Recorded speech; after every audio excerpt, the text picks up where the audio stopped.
اگر آپ کسی انسان میں برائی دیکھو تو اسی شخص سے کہو جس میں آپ نے برائی دیکھی ہے، تاکہ وہ اس برائی کو ختم کر دے اور اپنے آپ کو بدل لے۔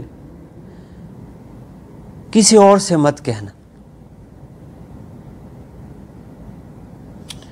کیونکہ اس برائی کو اسی شخص نے ختم کرنا ہے جس میں یہ برائی ہے،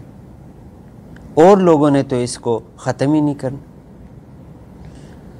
اگر آپ اس شخص کو کہو گے جس کے اندر آپ کو برائی نظر آئی ہے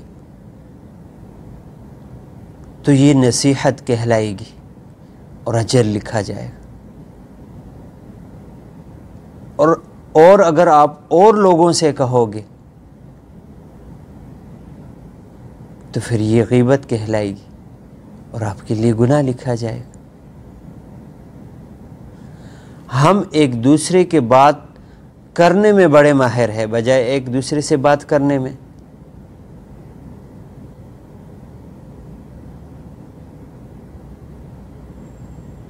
بجائے اس کے کہ ہم ایک دوسرے سے بات کریں، ایک دوسرے کے بات کرنے میں ہم بڑے ماہر ہیں،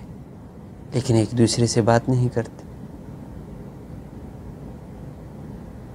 تو یہ دنیا مختصر ہے، مٹی سے مٹی پر پھر مٹی میں، حساب یا ثواب یا پھر عذاب۔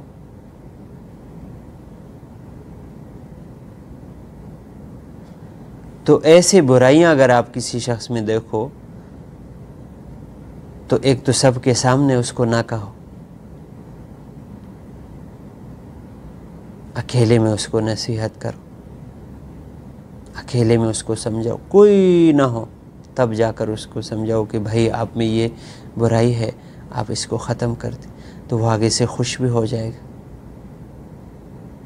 اور آپ کے لیے اجر بھی لکھ دیا جائے گا۔ اور آپ لوگوں سے چلتے پھرتے کہو گے تو پھر یہ غیبت کہلائے گی اور آپ کے لیے عذاب، گناہ لکھا جائے گا۔